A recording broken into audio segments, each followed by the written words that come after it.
আল্লাহর বান্দার কানের মধ্যে আওয়াজ, ওরে আল্লাহর বান্দা শোনো,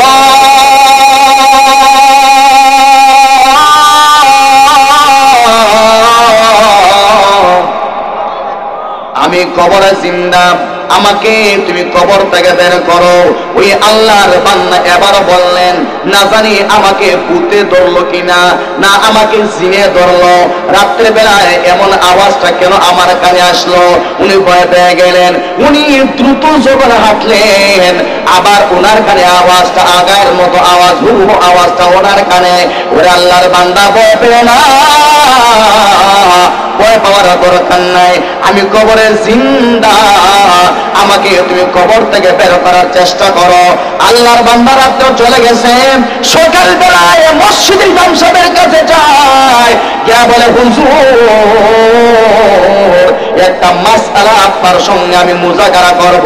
হুজুর বললেন, কি মাসআলা?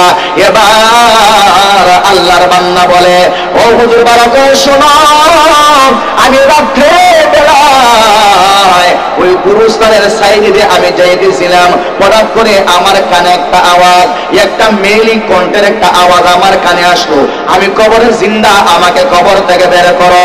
আমি প্রথমবার তেমন কোনো গুরুত্ব আমি দিলাম না, এবার দ্বিতীয়বার যখন আমার কানে আওয়াজটা আসলো, এবার আমার ভয় তৈরি হয়ে গেল, আমার কান খারাপ হয়ে গেল, আমার মাথার সব চুল খারাপ হয়ে গেছে, আমার শরীরে পশম দাঁড়ায় গেছে, না জানি কোন জিনে আমাকে আক্রমণ করে। কারণ গুরুস্থানের সাইডে দিয়া রাত্রে 2টার সময় যাওয়া কোন মানুষের খরচে হইল না।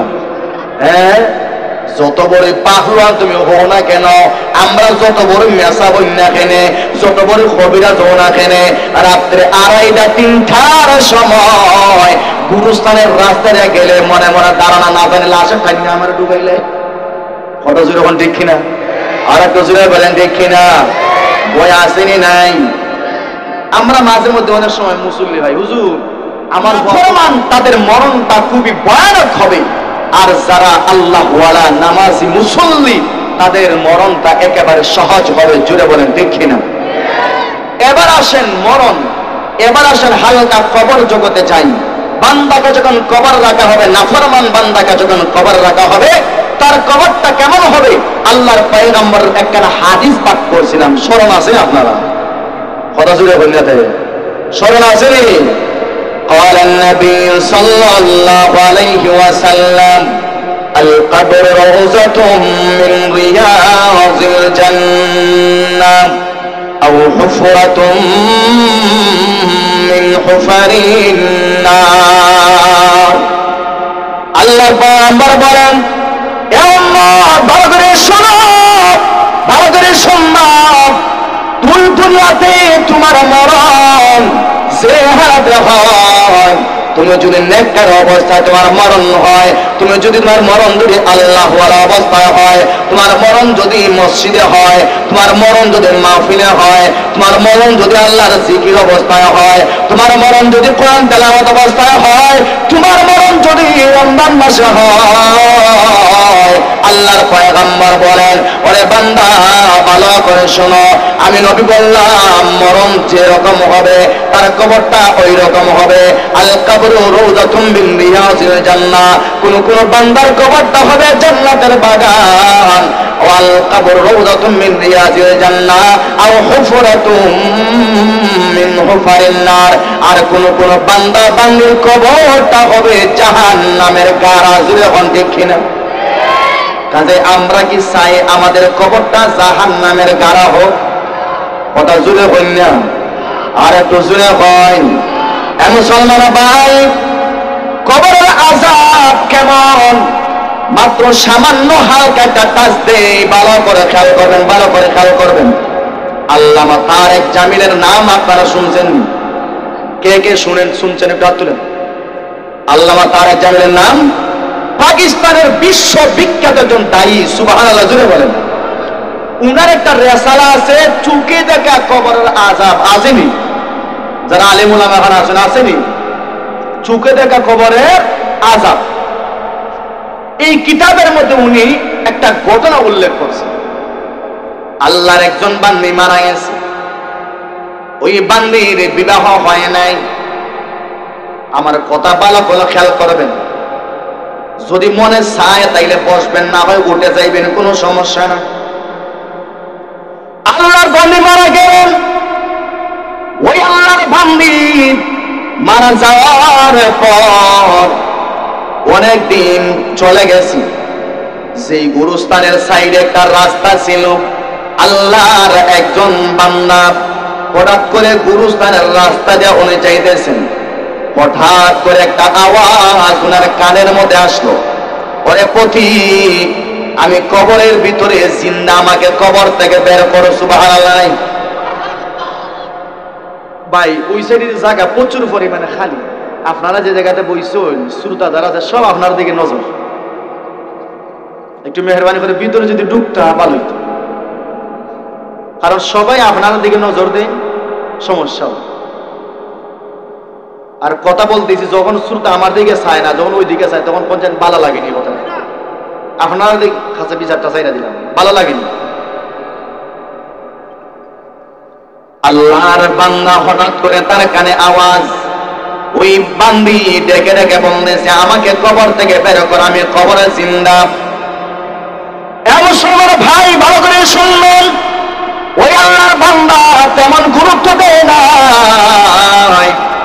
আল্লাহর বান্দা তেমন গুরুত্ব দেয় নাই।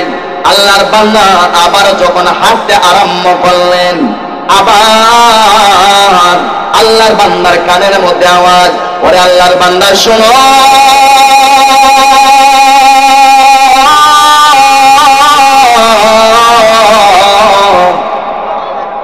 আমি কবরে জিন্দা, আমাকে তুমি কবর থেকে বের করো। ওই আল্লাহর বান্দা এবার বললেন, না জানি আমাকে ভূতে ধরলো কিনা, না আমাকে জিনে ধরলো, রাত্রে বেলায় এমন আওয়াজটা কেন আমার কানে আসলো। উনি ভয় পেয়ে গেলেন। উনি দ্রুত যখন হাঁটলেন, আবার ওনার কানে আওয়াজটা আগায়ের মতো আওয়াজ, হুহু আওয়াজটা ওনার কানে। ওরে আল্লাহর বান্দা ভয় পেয়ে না, ভয় পাওয়ার দরকার নাই, আমি কবরে জিন্দা, আমাকে তুমি কবর থেকে বের করার চেষ্টা করো।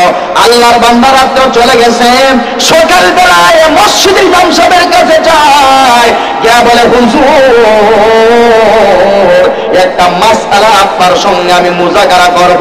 হুজুর বললেন, কি মাসআলা?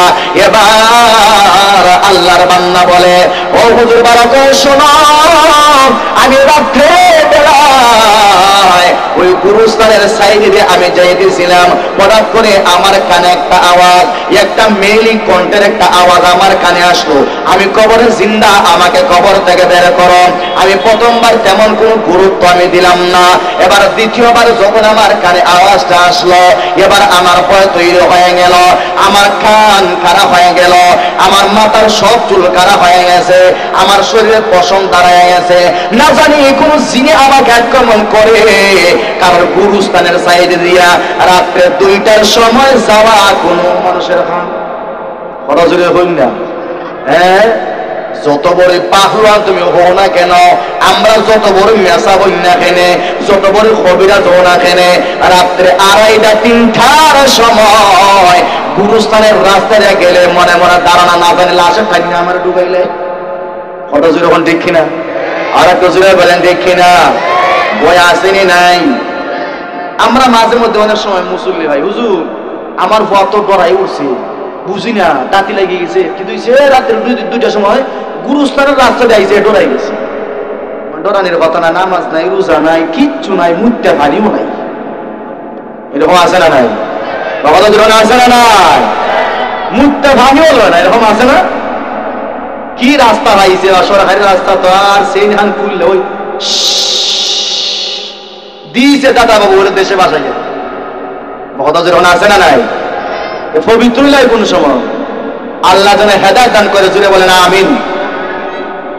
আমার ভাইয়েরা, এবার হুজুর ওই লোকটাকে বললেন, তোমার ধারণা কি? ওই লোকটা এবার বলল, আমার মনে হয় ওই কবরের ভিতরে আল্লাহর কোন বান্দা জিন্দা আছে। ওগো হুজুর, এবার চল আমরা কবরটা একটু খনন করি। ইমাম সাহেবকে নিয়ে গ্রামের কয়েকজন যুবক সঙ্গে নিয়ে এবার কবর যখন আস্তে আস্তে আস্তে আস্তে যখন মাটিটা সরায়, মাটি সরাইয়া একটা দুইটা বা যখন সরাইছে, জুড়ে বলে আল্লাহু আকবার।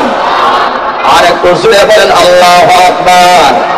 ওরে বান্দা, ভালো করে শুনবা, মিথ্যা কোনো ঘটনা আমি বলি না, আমার জবান দেয়া মিথ্যা কোনো ঘটনা বের হয় না।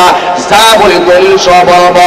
এ মুসলমান ভাই, যেই সমস্ত যুবকগুলা এবার বাঁশের কাটিয়া বাঁশ সরাইছিল, এবারে দেখা যায় ওই গুরুস্থানের ভিতরে সম্পূর্ণ উলঙ্গ, মাথার চুল নাই, শরীরে কোনো গোশত নাই, হাতের মধ্যে নখ নাই, চোখ আছে ঠিক আছে, মাথার কোনো চুল নাই, শরীরে গোশত নাই, একেবারে কঙ্কাল একটা মেয়ে গুরুস্থানের ভিতরে আসন ফিরাইয়া বসিয়া রইছে। মাথার চুল নাই, একেবারে টাকলা মাথা। সব ভয় পেয়ে গেছে, ভয়ে সবাই দৌড় দিছে। ওই মেয়েটা এবার একা একা এখানে গুরুস্থানে বসা, মেয়েটার জবান দিয়ে আবার ডেকে ডেকে বলেছে, ওরে আল্লাহর বান্দারা, ভয় পেও না, ভয় পাওয়ার কোনো কারণ নাই। আমি কবরে জিন্দা আছি, কোনো সমস্যা না। আমার বাড়ি থেকে একটা কাপড় আনিয়ে আমাকে দাও, কারণ আমি উলঙ্গ, আমি কাপড় পরে আমি বাড়িতে যেতে চাই। জুড়ে বলেন আল্লাহু আকবার। আমি কাপড় পরে বাড়ি যেতে চাই। উনারা এবার প্রশ্ন করলো, তোমার বাড়ি কোথায়? কয় আমার বাড়ি হলো অমুকের ঘরের সামনে, অমুকের ঘর, অমুকের পিছনে, অমুকের সামনে। যুবক একটা কাপড় নিয়ে আসছে, কাপড় নিয়ে আসার পরে কবর এরকম ঢিল মারিয়া দৌড় থেকে দিছে। ওই মেয়ে এবারে কাপড় পরিয়া ওনার গড়ে দৌড় দিছে, গড়ের ভিতরে গিয়া দরজা লাগাই দিছে। মুসল্লি যারা কবর খনন করেছিলেন উনারাও ওনার পিছনে দৌড় গিয়ে দেখছেন দরজা লাগানো। বাহির থেকে বলতেছেন দরজা খুলেন, মেয়েটি বলতেছে না, দরজা খুলবো না, কারণ আমি দরজা খুললে আমার চেহারা তোমরা দেখলে তোমরা হার্ট স্ট্রোক করবে, একজনও বাঁচবে না। কাজেই তোমাদের যদি চাহিদা হয় আমাকে দেখতে, এমন যুবক আসো করে যাদের হার্ট শক্ত আছে, যাদের এগুলা দেখার পরে কোনো সমস্যা হবে না। আমার ভাইয়েরা, এবার এদিকে নজর দেন। এবার আল্লাহর বান্দির দরজা যখন খুলল, এমন সময় ভাই কয়েকজন যুবক এবার ঘরের ভিতরে ঢুকলো। এবার ঘরের ভিতরে ঢুকার পর ওই জায়গাতে 3-4 জন যুবক সঙ্গে সঙ্গে জ্ঞান হারায় ফেলল। 1-2 জন যুবক এখানে দাঁড়ানো ছিল। ওই যুবক গুলা প্রশ্ন করল, ওরে আল্লাহর বান্দি ভালো করে বলো, তোমার হাতের নখ নাই কেনে, তোমার পায়ের নখ নাই কেনে, তোমার এরকম ভ্রু নাই কেনে, তোমার এরকম টুটের মধ্যে গোশত নাই কেনে, মাথার মধ্যে গোশত নাই কেনে? ওই আল্লাহর ভান্ডার ভালো করে শোনো, ও মা বোনেরা ভালো করে শুনবা।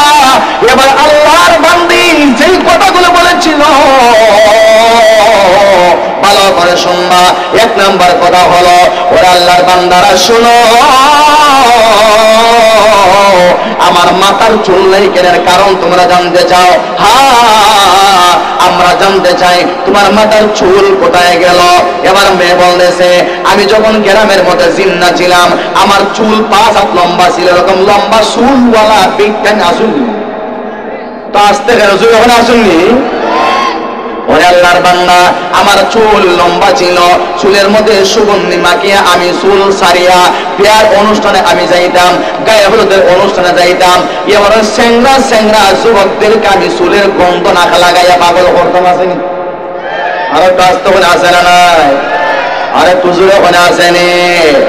ওরে আল্লাহর বান্দা ভালো করে শোনো, আমার লম্বা চুল আমি দেখাইয়া, আমি চুলে সুগান লাগাইয়া, আমি সমাজের যুবকগুলাকে আমার পিছনে আমি চোখ করে দেওয়াইতাম। এর জন্য আমার আল্লাহ আমার মাথার চুল সহ চামড়া আমার আল্লাহ তুলে আনিয়ে নিচে জুড়ে কন্যা হুজুবিল্লাহ। যুবকরা এবার প্রশ্ন করলো, ওরে আল্লাহর বান্দি ভালো করে শুনো, তোমার টুট নাই কেনে, টুটের গোশত নাই কেনে?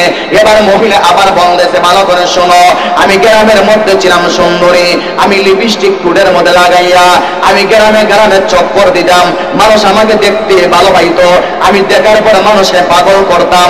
এই গুনাহ করার কারণে আমার আল্লাহ আমার টুটের গোশত সহ সব তুলে আনিয়ে আনিছে না হুজুবিল্লাহ। বুঝলাম মাথার চুল নাই, টুট নাই, হাতের নখ নাই, কেন আছে ভাই আছে, সবার আমল নামার মধ্যে জিনার গুনাহ যুক্ত হইতেছে না হুজুবিল্লাহ। এই অবস্থা আমাদের গ্রামে চলতেছে। আল্লাহর বান্দি বলতেছে, আমার তো চুল লম্বা ছিল, আমার চেহারাও সুন্দর ছিল, আমি চেহারার মধ্যে মেকআপ করে গ্রামে গ্রামে ঘুরাইতাম, আমার মায় আমাকে বাধা দিত না, আমার বাবাই আমাকে বাধা দিত না, আমার বোন আমাকে বাধা দিত না, আমার আত্মীয় স্বজন আমাকে কেউ কিছু বলতো না, কারণ আমার বাবার টাকা ছিল, টাকার গরমে আমি মনে যেটা চাই সেটা আমি করছি। এরকম আছে না কিছু মেয়ে, কিছু মাথা ফাটলা মেয়ে আছে না, এখন আছে না নাই? বাবারে মনে যেটা চাই না খাবার কিনবে, সমাজটা ধ্বংস। আরে ভাই, আমি যদি বিড়ালের নাকের আঘাত সুটকি না লক্ষাই, বিড়াল ভাল দেওয়ার কোন সুযোগ আছে নি? কথা আসতে বল কেন? বিড়াল তো তার ঢাইয়া নিজে টাকা বইতে আসছে, আমি তার নাকের আঘাত সুটকি নি মুখে নেই। কত জোরে হয় না রে? আরে তুই জোরে বলে দেখি না, আপনার মেয়ে সুন্দরী মেয়েটার বুরকা পরাইয়া বিয়ের মধ্যে ফাটাও না, বুরকা পরাইয়া বরযাত্রী দেও না কেন, বুরকা পরাইয়া গায়ে হলুদ দেও না কেন? না, গায়ে হলুদ দেওয়া নাই, গায়ে হলে হারাম হারাম হারাম। গায়ে হলুদ চাইতেছি হরজুর হইল না, হরজুর হল গায়ে হলুদ যাইস টোটালি হারাম।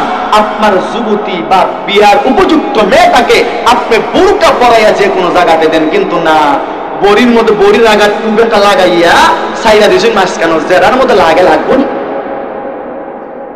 বুঝছেন না কিতা কইছি? বুঝছেন না কিতা কইছি? আমি ওই এমনি তো বিয়ার আলাপলা হয় না, একটু বাড়াবিনে সাহায্য দাও দেখি হঠানি হায় নাউজুবিল্লাহ হইতে হয় নানি। আর একটু জোরে হন নাউজুবিল্লাহ। আমাদের জেহেনের মধ্যে শয়তান এমন ভাবে ফসলা করে দিতে সব ধ্বংস হয়ে দিয়েছে। আল্লাহর বান্দি বলতেছে, ও ভাইয়েরা, আমাকে আল্লাহ সীমিত সময়ের জন্য পাঠাইছে এই মেসেজটা দেওয়ার জন্য, কাজী মা বোনদেরকে বলবা তারা যেন আল্লাহর বিধান মানিয়া চলে, যুবকরা যেন আল্লাহর বিধান মানিয়া তার জিন্দেগি চালায়, আর না হয় মরার পরে আমার মতো তারা জাহান্নামের আগুনে কবরের আযাবের মতো তারা জ্বলতে হবে। জোরে বলেন ঠিক কিনা? আর একটু জোরে বলেন ঠিক কিনা? আমরা চাইনি ভাই জাহান্নামের আগুনে জ্বলতাম? আমরা সবাই চাই মনে হয় জাহান্নামের আগুনে জ্বলতাম? হ্যাঁ, জাহান্নামের আগুনে যদি জ্বলার শখ না থাকে তাইলে কমসে কম নামাজ বাদ দেওয়া যাবে না। নামাজ পড়বো তো সবাই ইনশাআল্লাহ। পাক্কা ওয়াদার কে কে নামাজ বাদ দিবেন? বুঝছেন না?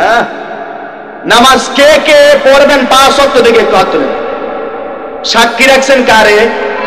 সবাই জবান খুলেন, কারে সাক্ষী রাখছেন? আমি আল্লাহর কাছে দোয়া করে হাত উপরে রাখেন, আল্লাহ আপনি আপনার বান্দাগুলোকে পাক্কা নামাজি বানাই দেন। জুড়ে বলেন আমিন। আর একটু জুড়ে বলেন আমিন। হাত নামান।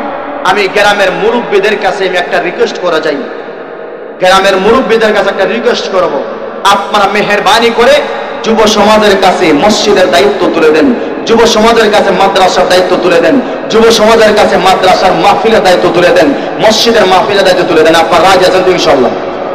অথচ রাজি আছেন তো ইনশাআল্লাহ? কারণ জানেননি, যুব সমাজের হাতে যখন মাদ্রাসার দায়িত্ব দেয়, ওই যুবকে আর ল্যাংটা চলতো না। বরাজিরে বলেন ঠিক কিনা? ওই যুবকের হাতে মসজিদের দায়িত্ব গেলে ওই যুবকের জোয়া খেলবে না, ওই যুবকের নাচ গান করবে না, ওই যুবকের মেয়ে আনিয়া সমাজে অশ্লীল করা নাচানাচি করে গেলে। যে বলেন ঠিক কিনা? কারণ যুবকের জেহেনে তখন বাধা দিব, হায় রে আমি তো মসজিদের একটা দায়িত্বের মধ্যে আছি, মসজিদের ওয়াজ করাই, মাদ্রাসার ওয়াজ করাই, আমি কেমনে আবার নাচানাচিরাও করাই? আচ্ছা তার বেইনে বাধা দিবনি বলছাই? ওরা যদি মানে বাধা দিবনি, কাজেই বর্তমান যুবকগুলা ধ্বংসের দ্বার প্রান্তে চলে যাইতেছে। এই যুবকগুলাকে যদি আবার আমরা হেদায়েতের পথে আনতে হয়, মাদ্রাসার দায়িত্ব দেন, মসজিদের দায়িত্ব দেন, আর আমরা যারা বুড়া বুড়া যারা আছি আমরা এখন শিয়াল লইয়া আমরা উপদেষ্টা দায়িত্ব বইতাম ইনশাল্লাহ।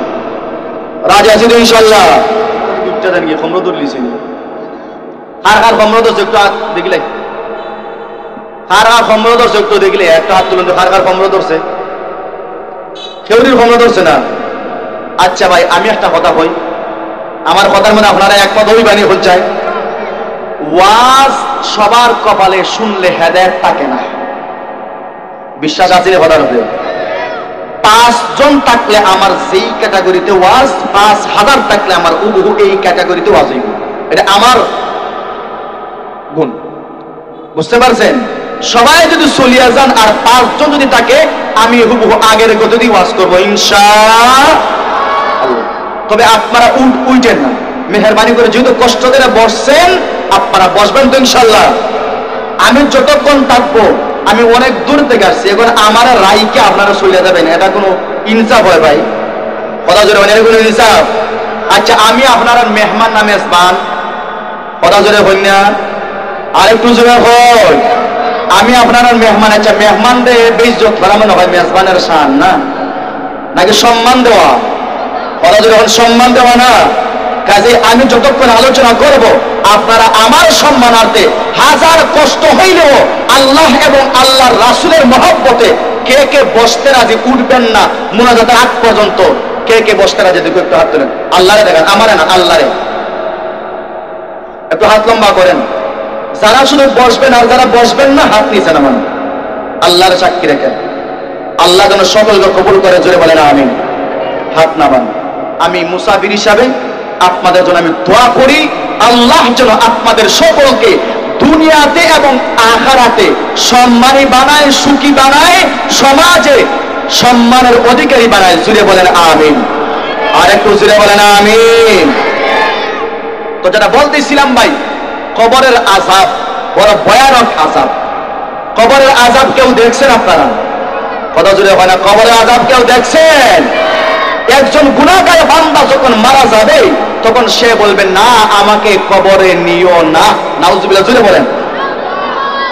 কারণ সে বেনামাজি, সে সুদখোর, সে ঘুষখোর, সে সিটার, সে জালেম, সে নাফরমান, সে জিনাখোর। এরকম সমাজ হাজারো আছে না নাই? তার যখন মরণ হবে, আল্লাহ কি পরিমাণ কষ্ট হবে। নবীজি বলেন একটা সুই ছিল না, সুই, কথা জোরে বলেন, সুই ছিল না আমরা? আচ্ছা, সুই ছিদ্র দিয়া কুড়াল ঢুকিনি, কথা জোরে হই না? সুই ছিদ্র দিয়া কুড়াল ঢুকিনি, আর কি পরিমাণ কষ্ট হইব বোঝাইলাম। একটা জীবিত ছাগল, 2টা ট্যাংরা আপনি উপরে দিয়ে বাঁধলেন, এরপরে 2 ট্যাঙ্গের চামড়ার মধ্যে দৌড়িয়া নিচের দিকে টান দিলেন, সে জীবিত ছাগল। যেই পরিমাণ কষ্ট হবে, এর চাইতে হাজার গুণ, কোটি গুণ বেশি কষ্ট হবে একজন বেনামাজির জান যখন আজরাইলে কবজ করবে। নাউজুবিল্লাহ, আসতে হইছে না? রুজুরে হলে নাউজুবিল্লাহ। একজন বেনামাজির জান, আমার ভাইয়ারা, পয়গম্বর মুসা আলাইহিস সালামকে আমরা আল্লাহ প্রশ্ন করেছিলেন, মুসা মরণের যন্ত্রণা কেমন হলো? মুসলমান ভাই, পয়গম্বর মুসা এবার আল্লাহকে বললেন, আল্লাহ মরণের কষ্ট কেমন হলো আমি আপনাকে কেমনে বোঝাই? কারণ আপনি তো মরণ সৃষ্টি করলেন, আবার জীবন দান করলেন। ও আল্লাহ, তাহলে একটা উদাহরণ আমি আপনাকে দিই, ভালো করে শুনেন। ও আল্লাহ, একটা জীবিত চড়ুই পাখিকে একেবারে তৈল ভর্তি লোহারির মধ্যে যখন আপনি ফালাইলেন, একেবারে জীবিত চড়ুই পাখি একেবারে তৈল বল খাইতেছে, ওই জীবিত চড়ুই পাখিকে যখন আপনি ফালাইলেন, ওই জীবিত চড়ুই পাখি উড়াল দিতেও পারে না, তার জানটা বাঁচবে, আর ওই জায়গায় তার মরণ হয় না, সে আবার নিস্তার পাইবে। যেই পরিমাণ কষ্ট হয়, এর চাইতে হাজার গুণ বেশি হয় মরণের কষ্ট। মরণের কষ্ট আচ্ছা, আপনারা সক্রাতের আযাব দেখছেন? আপনার দাদা অথবা নানা অথবা আপনার মা অথবা আপনার বাবা যখন একেবারে সক্রাতগ্রস্ত, একেবারে কাছাকাছি, তখন কাছে গিয়া বসবেন, দেখবেন গড় গড় গড় গড় একটা আওয়াজ হয়, হয় কি হয় না? কথা জুড়ে হই না? একটা গড় গড় আওয়াজ হয় কি হয় না ভাই? একটা গড় গড় আওয়াজ হয়। নবীজি বলেন, বান্দারে, ও আমার উম্মত, আখেরি জামানার উম্মত হিসাবে আল্লাহ তোমাদের জন্য অনেক বড় পুরস্কার রাখছেন। সুবহানাল্লাহ। আসলে বলুন, সবাই জবান করে বলেন সুবহানাল্লাহ। নবীজি বলেন, ও আমার উম্মত, সক্কাত আরম্ভ হয়ে গেছে, কষ্ট হইতেছে, কিন্তু গড়গড়া এখনো শুরু হইছে না। নবীজি হাদিসের মধ্যে বলেন, গড়গড়া শুরু হওয়ার আগ পর্যন্ত কোন বান্দা যদি আল্লাহর কাছে চোখের পানি ফালাইয়া তওবা করে, আল্লাহ এই সময়ও বান্দার তওবা কবুল করে নেন। সুবহানাল্লাহ। কাজী ভাই, আমরা তো গুনাহগার, আমরা গুনাহগার না? কথা জুড়ে বলেন, আমরা গুনাহগার না? আমরা গুনাহগার। আমরা নামাজ পড়ি না, আমরা সময় মতো রোজা রাখি না, আমরা সদকাও দেই না, আমরা টাকা হলে যাকাতও দেই না, এরকম আছে না নাই? কথা জুড়ে বলেন, আছে না নাই? আমার ভাইয়েরা, এবার ভালো করে বুঝবেন, ভালো করে শুনবেন। আমার আল্লাহ এবার বলতেছেন, কুল্লু নাফসিন যায়িকাতুল মাউত সুম্মা ইলাইনা তুরজাউন। আমার আল্লাহ এবার বললেন, ওরে বান্দা, ভালো করে শোনো, দুনিয়াতে তুমি যা করো, এক কথায় মরণ তোমার আছে, মরার পর আমি আল্লাহর কাছে আবার তুমি আসতে হবে। কথা জেনে বলেন, ঠিক কিনা? আল্লাহর কাছে যাইতে হবে কি হবে না? আল্লাহ রাব্বুল আলামিন বলেন, এ বান্দা, ভালো করে শুনবা, আমি আল্লাহ এই দুনিয়া তোমাকে নিষ্প্রয়োজনে বানাই নাই। আল্লাহ কি আমাদেরকে হওয়ার কারণে বানাইছেন? পিছনের বাইরে কথা জুড়ে বলেন, আল্লাহ কি আমাদেরকে হওয়ার কারণে বানাইছেন? আমার আল্লাহ আবার বললেন, ওয়ামা খালাকাতুল জিন্না ওয়াল ইনস ইল্লা লিয়াবুদুন।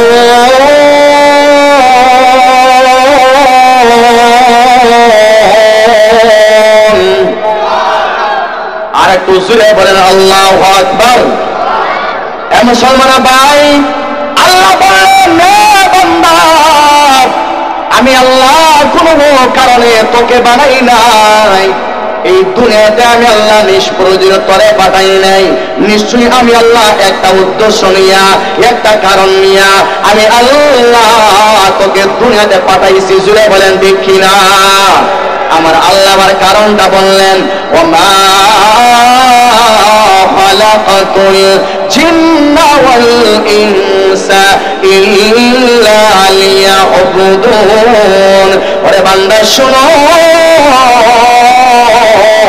আমি আল্লাহ একমাত্র আমি আল্লাহর গোলামির জন্য তোকে এবং জিন জাতিকে দুনিয়াতে পাঠাইছি। জুড়ে বলেন, দেখি না? ভাই, আপনারা গোলার পানি শুকাই গেছে, পানি যদি শুকাই দেখা দিন, এখন আছে ইনশাআল্লাহ, সমস্যা না। তো বলতেছিলাম, আল্লাহ আমাদেরকে কোন নিষ্প্রয়োজনে দুনিয়াতে পাঠাইছে নাকি? একটা প্রয়োজন আছে, কারণ আছে না নাই?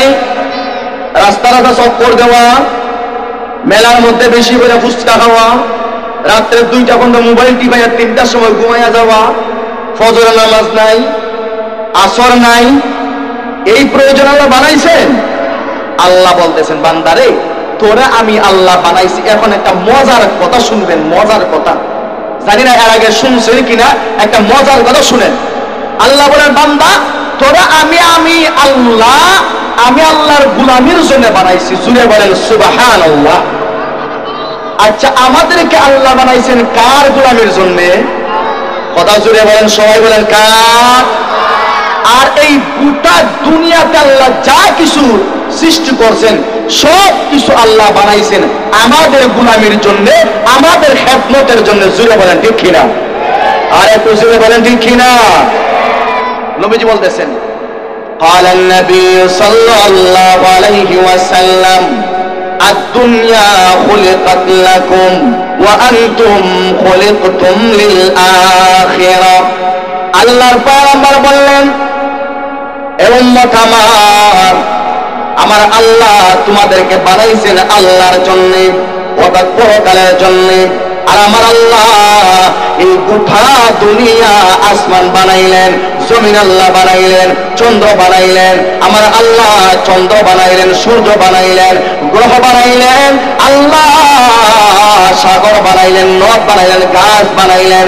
এক কথায় গোটা দুনিয়াতে যা আছে সব আমার আল্লাহ আমাদের গোলামির জন্য আল্লাহ বানাইলেন। জুড়ে বলতে হবে ঠিক কিনা? আচ্ছা, সূর্য গোলামি করে কার? আমাদের করে তো। আচ্ছা, আল্লাহ সূর্যটা আমাদের জন্য বানাইছে না? সূর্য আল্লাহ কার জন্য বানাইছে? কথা জোরে মানে কার জন্য? আচ্ছা, সূর্য যদি আল্লাহ না দিতেন দান ভাবলো না?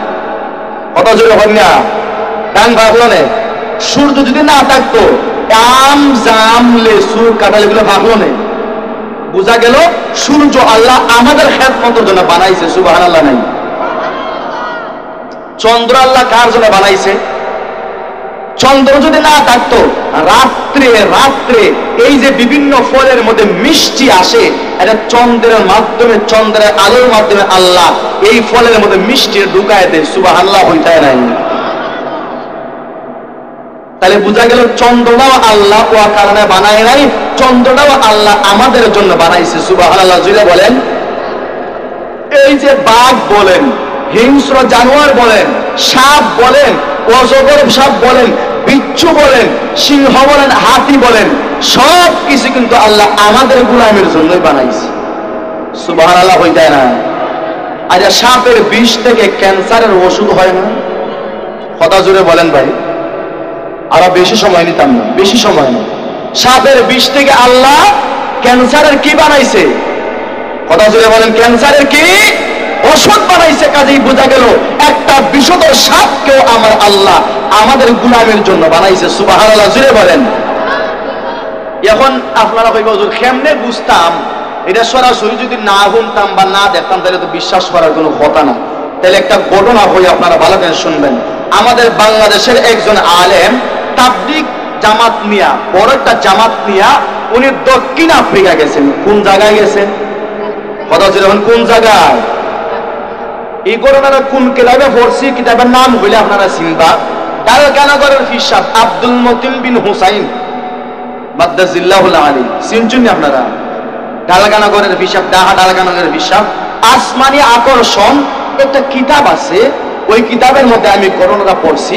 উনি বলছেন আল্লাহর বান্দা যখন তাবলীগ জামাতের একটা জামাত নিয়া দক্ষিণ আফ্রিকা গেছেন, উনি একটা জামাতের একটা মসজিদে রাইখা আর একটা জামাতের সঙ্গে উনি দেখা করার কাজে যাইবেন। সুবহানাল্লাহ, আস্তে আস্তে বলুন সুবহানাল্লাহ। যদি আপনি কইন সুবহানাল্লাহ শব্দের অর্থ হইল আল্লাহ পবিত্র, আল্লাহ পবিত্র, আল্লাহ পবিত্র। আপনি বারবার যদি আমার কথার পরে যদি আপনি সুবহানাল্লাহ বলেন আর আল্লাহ যদি আপনার একটা সুবহানাল্লাহ কবুল করে নিয়ে আনেন, আল্লাহ এর উত্তর কি বলে জানেন? বান্দারে, আমি তো আল্লাহ এমনিতেই পূত পবিত্র, আমি আল্লাহর কোনো কিছু নাই। কাজেই তুই যদি বারবার আমি আল্লাহর নাম ধরে বলতেছ সুবহানাল্লাহ সুবহানাল্লাহ, যা আমি আল্লাহ খুশি হইয়া তোর একটা সুবহানাল্লাহ কবুল করলাম, এর বিনিময়ে তোর জীবনের সমস্ত গুনাহ মাফ করে দিয়া তোরে আমি আল্লাহ পবিত্র বানায় দিয়া দিলাম।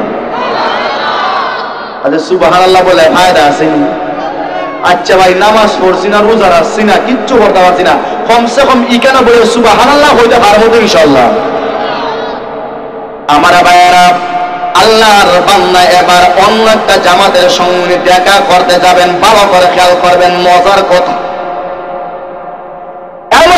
ভাই, আল্লাহর বান্দা এবার অনেক দূর যাওয়ার পর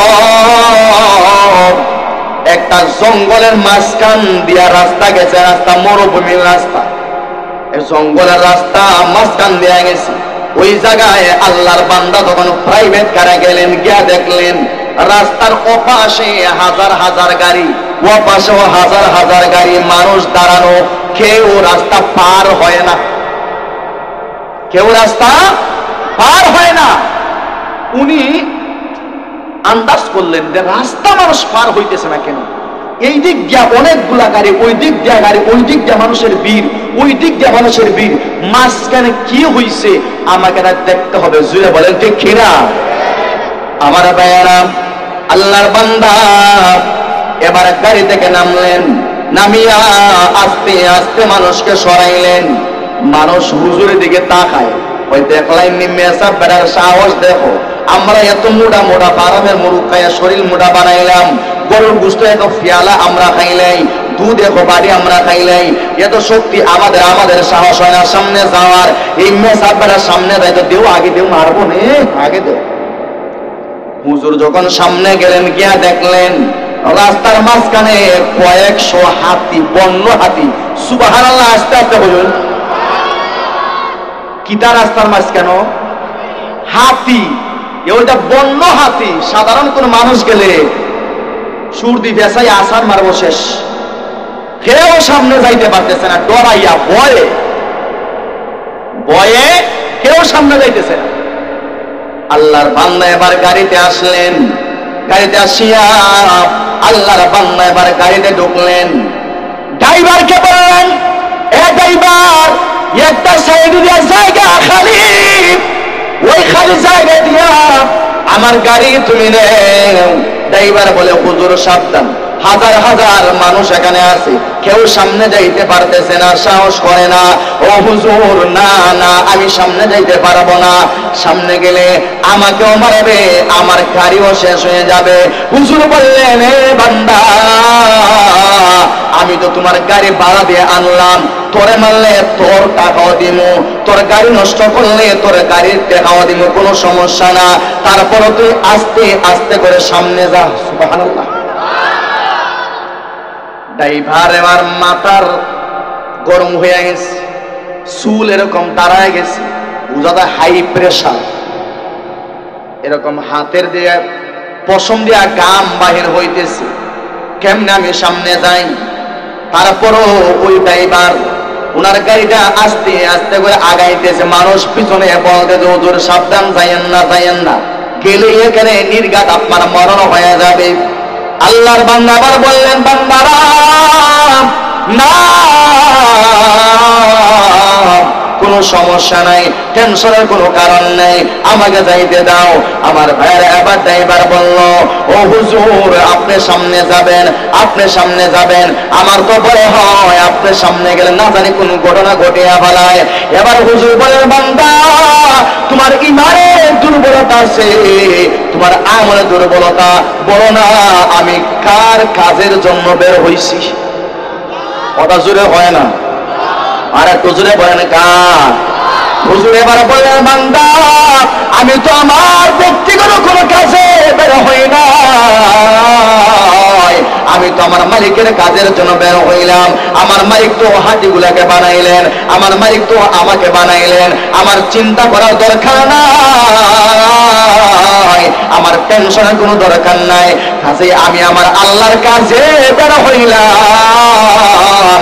যে আল্লাহ আমাকে বানাইলেন, যে আল্লাহ হাতিকে বানাইলেন, আমি দেখতে চাই ওই হাতির কাছে আল্লাহর কাজের গুরুত্ব, দাম আছে না না। উনি আস্তে আস্তে সামনে যাইতেছেন, মানুষ চিল্লা চিল্লি করতেছে, হুজুর আইয়েন না, আইয়েন না, মারিয়া লাইব, মারিয়া লাইব। কিন্তু হুজুরের ইমান আছে না নাই? আমল আছে না নাই? আল্লাহর খাস বান্দা, আল্লাহর খাস ওলি। সুবহানাল্লাহ, জোরে বলেন।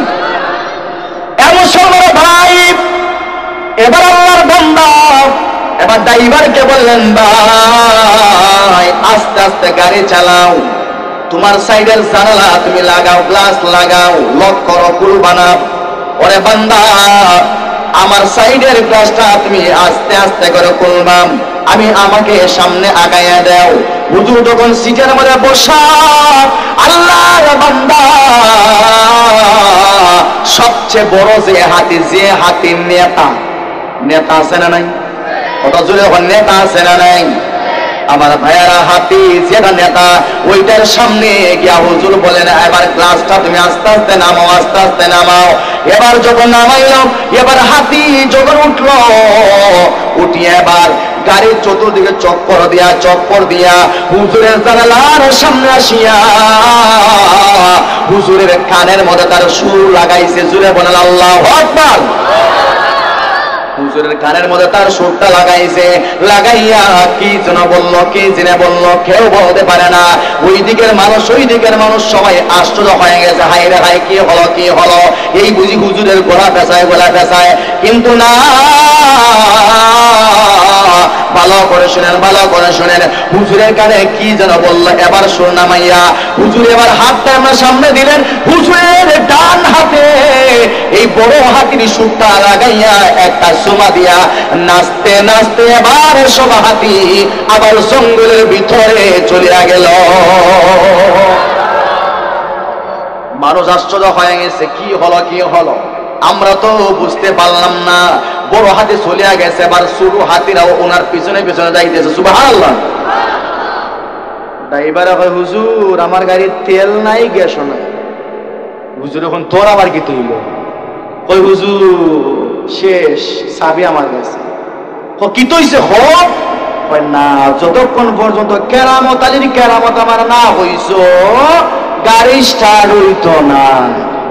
সুবহানাল্লাহ হইতে না, আর একটু জোরে হই না সুবহানাল্লাহ।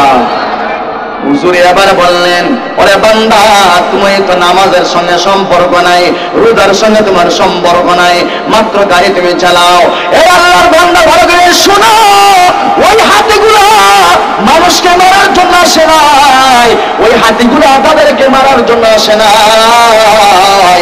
ওই হাতিগুলাকে আমার আল্লাহ অদৃশ্যভাবে একটা খবর দিয়েছেন, আমি ওই রাস্তায় যাইব, আমি ওই রাস্তায় দিনের কাজে আমি যাইব। ওই হাতিগুলা আমাকে একটা নজর দেখার জন্য, আমার সঙ্গে তাদের হ্যান্ডশিপ লাগানোর জন্য, মোলাকাতের জন্য তারা রাস্তা ব্লক করে রাখছে। না জানি আমি কোন ফাঁক দিয়া চলিয়া যাই কিনা, না জানি আমি কোন হেসে দিয়ে আমি যাইগিনি। কাজেই তারা রাস্তা ব্লক করছে। কাজেই হাতে আমার কানে বলছে, হুজুর একমাত্র আপনার মোলাকাতের জন্য আর আপনার হাতে একটা সুমা দেওয়ার জন্য আমরা রাস্তা ব্লক করে রাখলাম। আপনার সঙ্গে দেখা আমাদের শেষ হয়ে গেছে, আপনার হাতে চুমা আমাদের শেষ হয়ে গেছে, রাস্তা ব্লক করা আমাদের শেষ। জান হুজুর আপনি চলিয়া যান। কাজেই আমার আল্লাহ আমার বললেন, পয়গম্বর হাদিসে বললেন, আদ-দুনিয়া খুলিকাত লাকুম ওয়া আনতুম খুলিকতুম লিল আখিরাহ। ওরে আমার উম্মতেরা শোনো, ভালো করে শোনো, আমার আল্লাহ আসমান বানাইলেন তোমার গোলামের জন্য, জমিন বানাইলেন তোমার গোলামের জন্য। জমিনে আমরা ঘুমাই না, ওরা জোরে এখন জমিনে বইছি না। তাহলে জমিন আল্লাহ কার জন্য বানাইছেন? আর একটু জোরে বলে কার জন্য?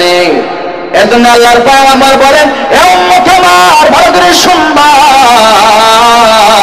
ভালো করে শুনো, এই গোটা দুনিয়াতে যা কিছু আছে সব আল্লাহ আমাদের খেদমতের জন্য বানাইছে। আর মহান আল্লাহ আমাদেরকে তার গোলামির জন্য আমার আল্লাহ বানাইছে, ঠিক কিনা? আল্লাহ আমাদেরকে বানাইছে আল্লাহর গোলামির জন্য, আর বাকি সব কিছু বানাইছে আল্লাহ আমাদের খেদমতের জন্য। সুবহানাল্লাহ। আসতে বলেন।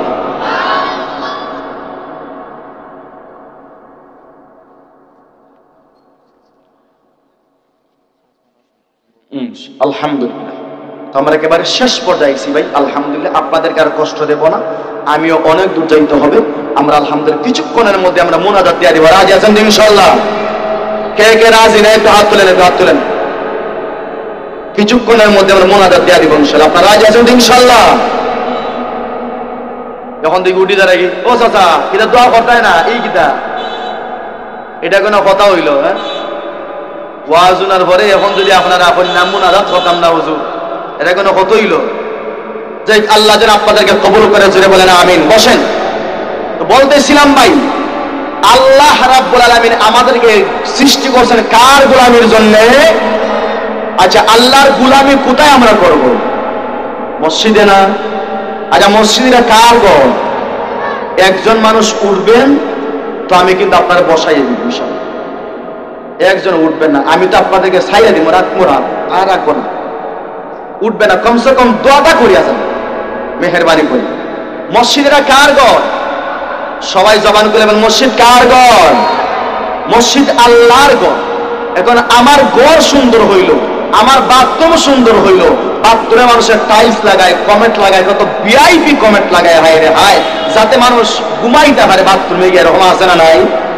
বাথরুমে মানুষ সুগান লাগায় তো যাতে গন্ধ না করে, এরকম আছে না নাই? কিন্তু আমাদের আজকে আল্লাহর ঘর কিরকম অবস্থায় আছে, আল্লাহর ঘর কিরকম অবস্থায় আছে। কাজে আল্লাহর ঘরের মহব্বত যদি আমার দিলের ভিতরে থাকে, আমার ভিতরে যদি আল্লাহর ঘরের মহব্বত থাকে, কাজে আল্লাহর ঘরের সাদের পরিকল্পনা চলতেছে। এমন কোন আল্লাহর খাস বান্দা আসেননি। আমাদের অনেকের আব্বা নাই, আম্মা নাই, অনেকে অসুস্থ আছে, আমাদের সবাই সবার জন্য দোয়া করি। আলহামদুলিল্লাহ, আলহামদুলিল্লাহিল্লাযী হাদানা লিহাযা ওয়া মা কুন্না লিনাহতাদিয়া লাউলা আন হাদানা আল্লাহ, লাকাদ জাআত রুসুলু রাব্বিনা বিল হক। ربنا آتنا في الدنيا حسنة وفي الآخرة حسنة وقنا عذاب النار. ربنا فاغفر لنا ذنوبنا وكفر عنا سيئاتنا وتوفنا مع الأبرار.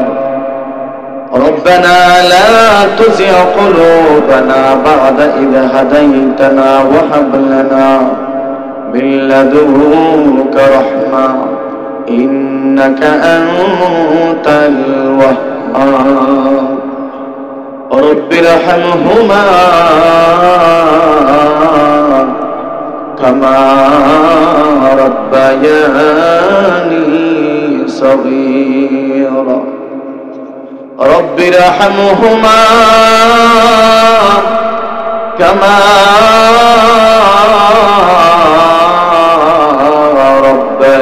ربياني صغيرا.